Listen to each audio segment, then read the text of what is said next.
Bismillahirrahmanirrahim. Assalamualaikum warahmatullahi wabarakatuh. Waalaikumsalam warahmatullahi wabarakatuh. Alhamdulillahirabbil alamin wa bihi nasta'in wa ala umuri dunya waddin wa ala alihi washabihi ajma'in. Amma ba'du. Pertama-tama marilah kita panjatkan puji syukur kehadirat Allah Subhanahu wa taala. Shalawat bertangkaikan salam marilah kita curah limpahkan keharibaan alam Nabi besar Muhammad sallallahu alaihi wasallam. Semoga kita bersama mendapatkan syafaatnya kelak di yaumul kiamat. Amin ya Allah ya rabbal alamin. Yang saya hormati Rektor UIN Syarif Hidayatullah Jakarta, Prof. Asep Saifuddin Jahar MA PhD. Yang saya hormati Ketua DKM Al-Jami'ah UIN Syarif Hidayatullah Jakarta, Profesor Dr. Hamka Hasan LCMA, dan tentunya yang saya hormati guru kita bersama Dr. Haji Muhammad Nurul Irfan MAG, yang alhamdulillah pada kesempatan kali ini telah membersamai kita dalam kajian pada siang hari ini. Baik, langsung saja kita akan mendengarkan kajian yang akan disampaikan oleh guru kita bersama, yaitu mengkaji kitab Al-Muhadzab bab nikah. Ya, semoga kajian pada siang hari ini menjadi ilmu bagi kita semua, dan nantinya tentu kita akan mempraktekkan apa yang kita kaji pada siang hari ini. Baik, dengan mengucap basmalah bersama, bismillahirrahmanirrahim, kita memulai mengkaji kitab Al-Muhadzab. Kepada Dr. Haji Muhammad Nurul Irfan MAG saya persilahkan.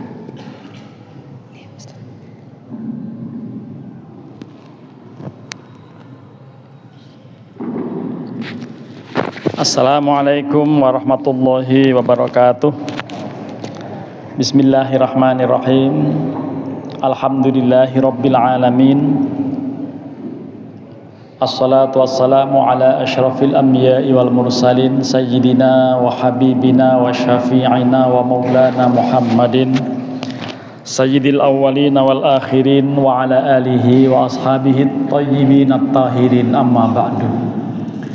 Fa inna asdaqal hadithi kitabullah wa khairal hadi hadi Muhammadin sallallahu alaihi wasallam wa syarrul umuri muhdatsatuha wa kullu muhdatsatin bid'ah wa kullu bid'atin dhalalah wa kullu dhalalatin finnar. Wa bi sanatinal muttasili ilal imamil muallifi rahimahullahu ta'ala wa adaman naf'a bihi wa bi ulumihi fid dharaini amin. Kitabun nikahi an-nikahu jaizun liqaulihi ta'ala a'udzu billahi minasyaitonir rajim fankihu ma taba lakum minan nisa'i mathna wa thulatha wa ruba' walima rawa alqamatu an Abdillahi radhiyallahu anhuma qala Rasulullah sallallahu alaihi wasallam ya ma'syaras sabab man istata'a minkumul ba'ata falyatazawwaj fa innahu aghaddu lil basar wa ahsanu lil farji wa man lam yastati fa alaihi bisawm fa innahu lahu wijaun. Ini bab tentang nikah. Nikah itu boleh, nikah itu jaiz, mubah. Nanti hukumnya 5, bisa wajib, bisa sunnah, bisa makruh, bisa haram, bisa mubah. Yang mubah ini didasarkan atas firman Allah, fankihu ma taba lakum minan nisa'i mathna wa thulatha wa ruba'. Maka nikahilah apa yang kalian sukai, ya, wanita atau pasangan atau istri, mau 2, 3 atau 4. Tapi jangan 4, 1 aja belum. Jadi 1 dulu, nanti kalau sudah memungkinkan baru 2, baru tambah 3, baru 4 kalau boleh. Kalau istri boleh, kalau nggak boleh jangan nekat. Ini juga selain ayat Al-Quran didasarkan juga atas hadis Rasulullah SAW yang sangat populer. Hadisnya diriwayatkan oleh Alqamah dari Abdullah. Ini Abdullahnya tidak diterangkan siapa, Abdullah bin Umar bisa jadi, Abdullah bin Mas'ud mungkin, Abdullah bin Abbas juga mungkin. Jadi ini kalau Abdullah radhiyallahu anhuma kemungkinannya Abdullah bin Umar. Dia mengatakan Rasulullah sallallahu alaihi wasallam bersabda, wahai para pemuda, barang siapa yang telah mampu memberikan nafkah, maka nikahlah. Karena dengan nikah itu akan lebih memejamkan mata dan lebih bisa memelihara kemaluan. Dan barang siapa yang belum mampu, maka dia hendaklah berpuasa.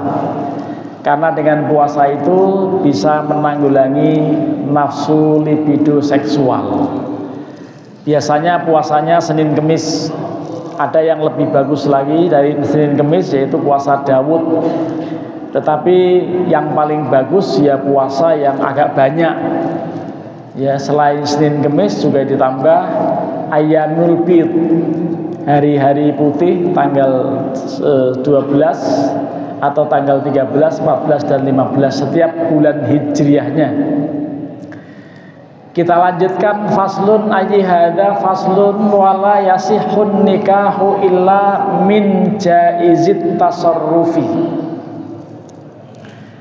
Tidak sah nikah kecuali orang yang memang layak melakukan tindakan hukum.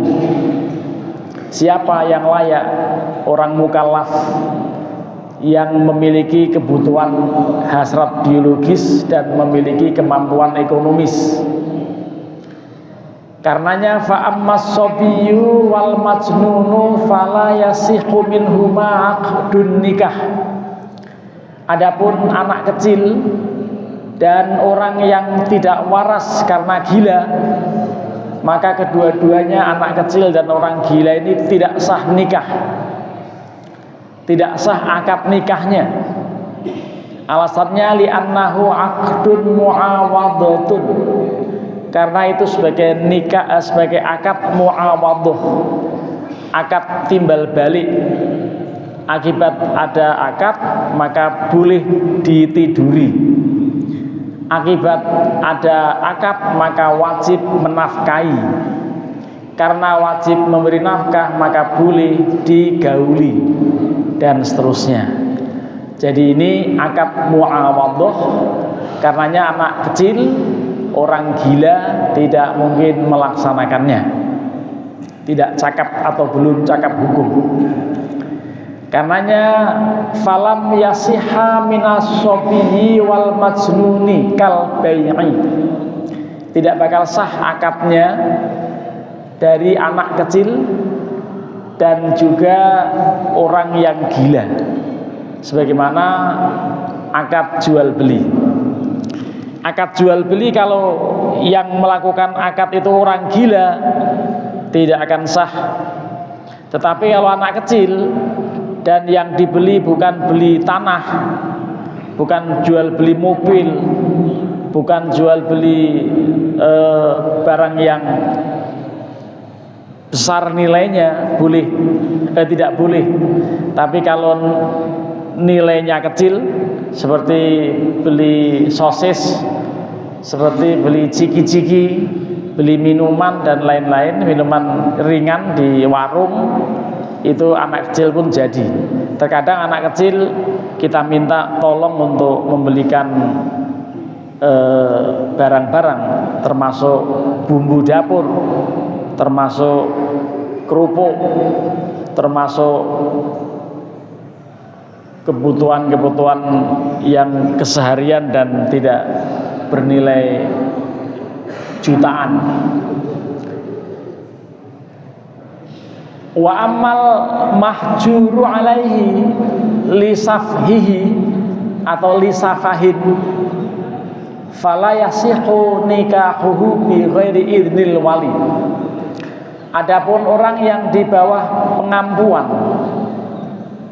Kenapa di bawah pengampuan? Karena safah,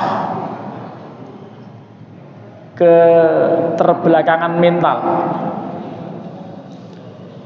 karena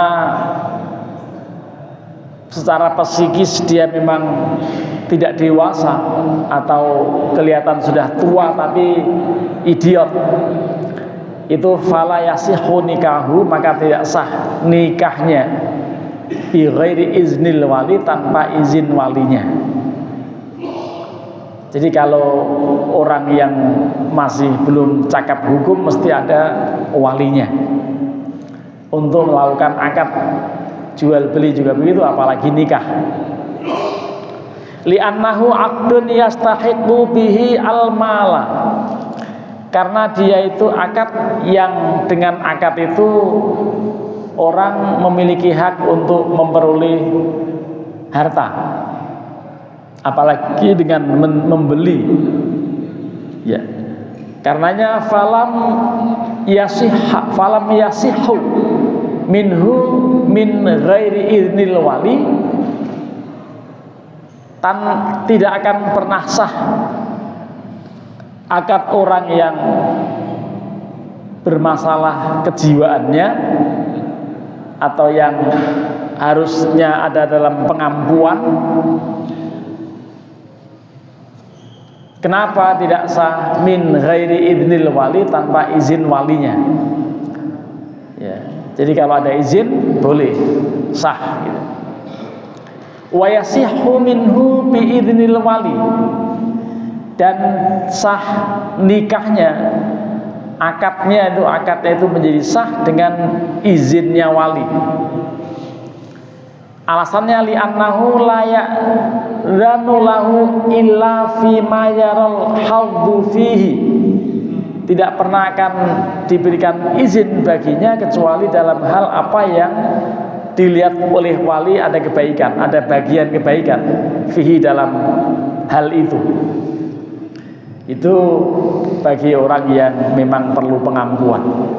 Wa ammal abdu, adapun hamba sahaya, dulu ada hamba sahaya, sekarang tidak ada lagi, tetapi tetap kita baca walaupun tidak ada lagi, supaya bisa komparasi hukum yang sekarang berlaku dengan hukum yang ada dalam doktrin kitab, termasuk kitab-kitab fikih ini gitu. Jadi tadi fala yahsihu nikahuhu bi ghairi idnil wali, maka tidak akan sah pernikahannya, yes, pernikahan hamba sahaya tadi, bi ghairi idnil wali atau bi ghairi idnil maula, tanpa izin majikannya atau pemiliknya. Lima rawa Umar radhiyallahu anhu, atas dasar hadis yang diriwayatkan oleh Umar radhiyallahu anhu, Umar ibn Khattab radhiyallahu anhu, anna nabiyya sallallahu alaihi wasallam qala, sesungguhnya Nabi Muhammad sallallahu alaihi wasallam bersabda, idza nakahal abdu bi ghairi idzni sayyidihi fanikahuhu batilun. Ketika seorang hamba sahaya tiba-tiba nekat nikah tanpa izin tuannya, tanpa izin sayyidnya, maka pernikahannya batil, tidak akan pernah sah. Itulah orang yang tidak merdeka, budak. Jadi dikatakan fanikahu batilun, nikahnya batal. Wali annahu bin nikahi tangkusu qimatuhu, karena hamba sahaya termasuk amah dalam hal ini, hamba saya laki yang perempuan, dengan gara-gara nikah itulah nilai jualnya turun. Kalau masih bujangan mahal, tapi kalau sudah nikah jadi murah. Itu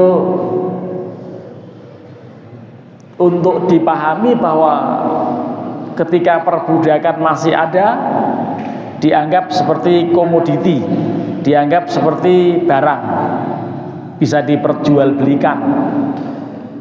Kalau sekarang walaupun minta tolong IE atau minta tolong aplikasi jual beli online, lalu mesen mau beli budak gitu, insya Allah nggak akan dilayani, karena sekarang tidak ada pasar budak. Kalau dulu pasar budak ngamprak di mana-mana, budak bagaikan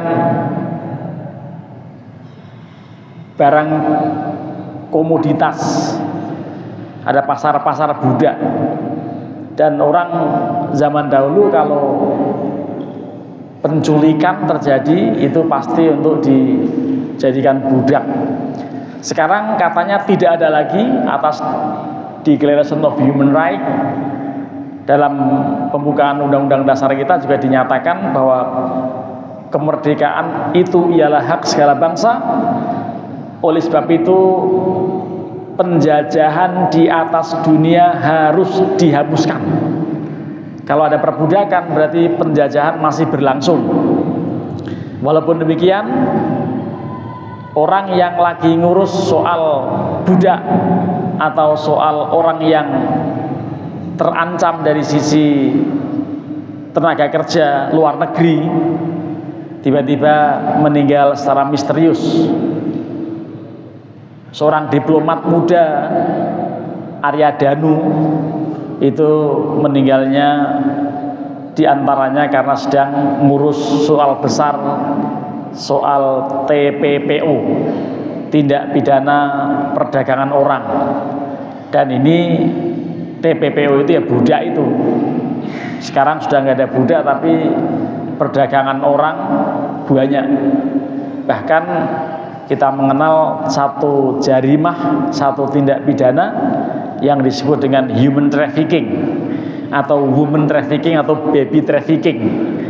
Itu menunjukkan bahwa sekarang katanya nggak ada budak, nyatanya masih ada orang yang lagi ngurus atau orang yang dinilai banyak tahu soal itu tiba-tiba dihabisi dalam tanda kutip. Belum ketahuan, katanya bunuh diri tapi aneh, dilakban mukanya, dilakban seluruh kepalanya. Ini bagian dari yang perlu kita renung-renung. Katanya budak gak ada, tapi orang yang ngurus soal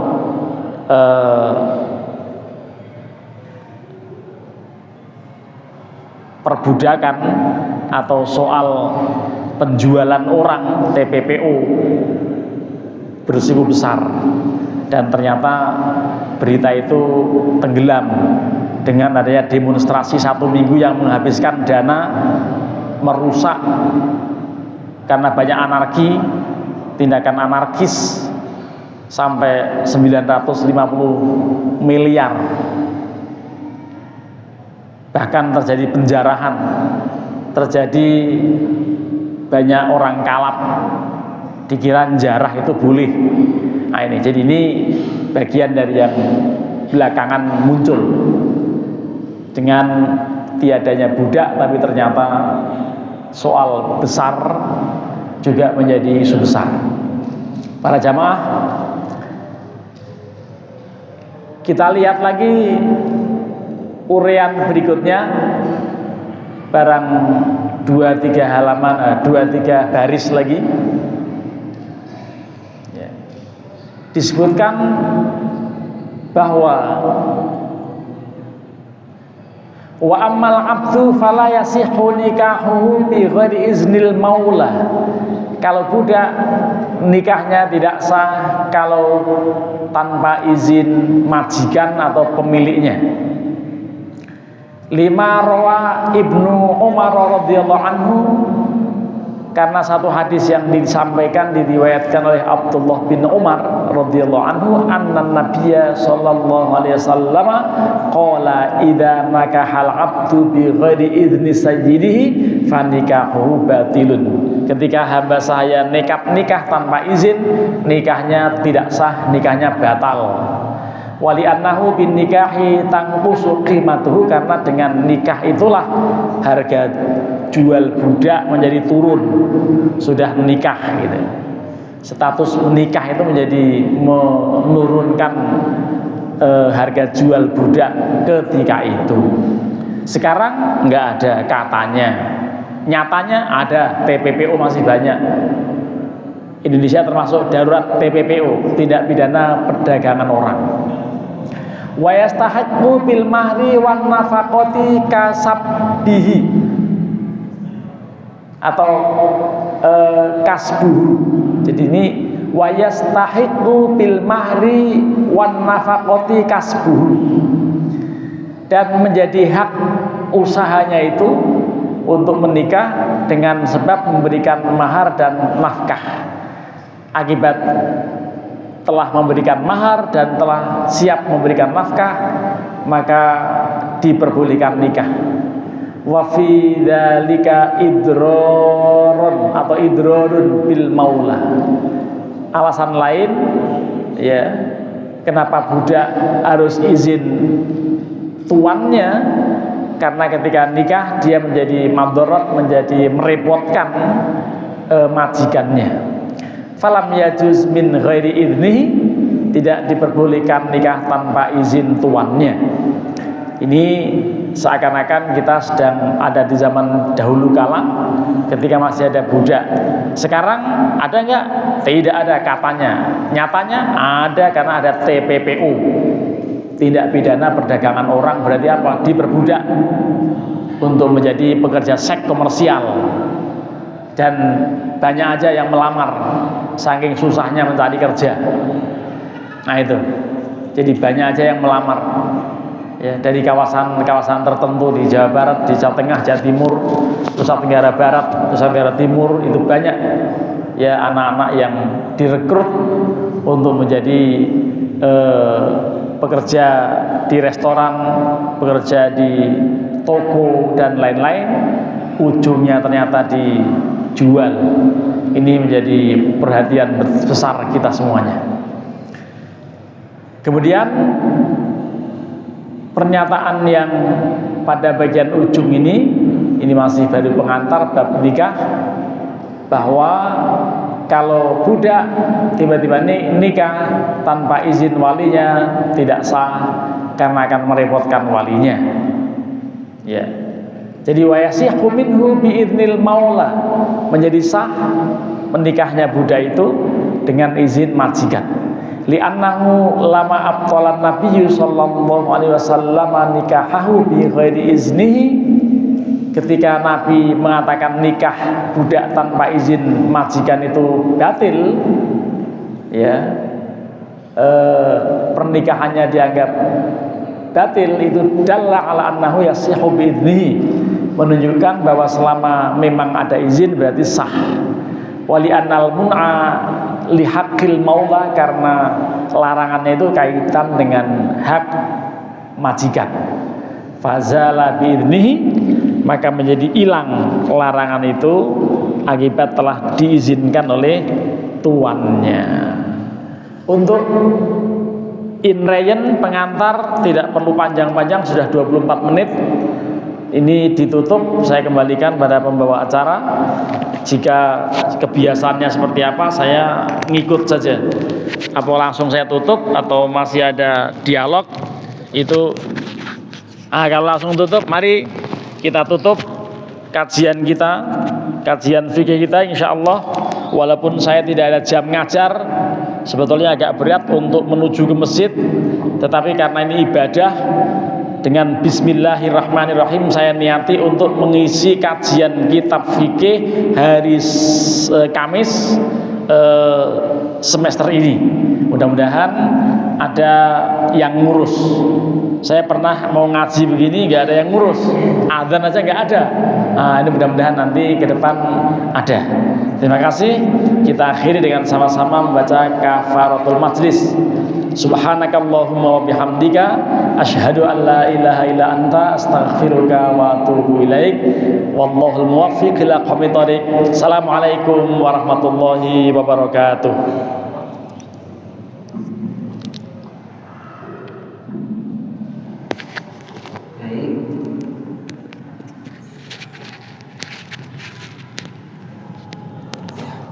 Baik, terima kasih saya sampaikan kepada guru kita semua, Dr. Haji Muhammad Nurul Irfan, MAG, yang telah menyampaikan kajian mengenai bab tentang nikah di kitab Al-Muhazzab ini. Kita berdoa semoga teman-teman semua jamaah yang telah menyimak dari awal sampai akhir menjadi ilmu yang bermanfaat untuk kita semua. Amin ya Allah ya Rabbal Alamin. Baik, marilah kita tutup kajian pada siang hari ini dengan mengucapkan hamdalah bersama-sama. Alhamdulillahirabbil alamin. Baik, saya selaku moderator pamit undur diri. Mohon maaf apabila terdapat kesalahan. Semoga menjadi pahala kebaikan untuk kita semua. Wabillahi taufiq wal hidayah. Wassalamualaikum warahmatullahi wabarakatuh. Waalaikumsalam warahmatullahi wabarakatuh.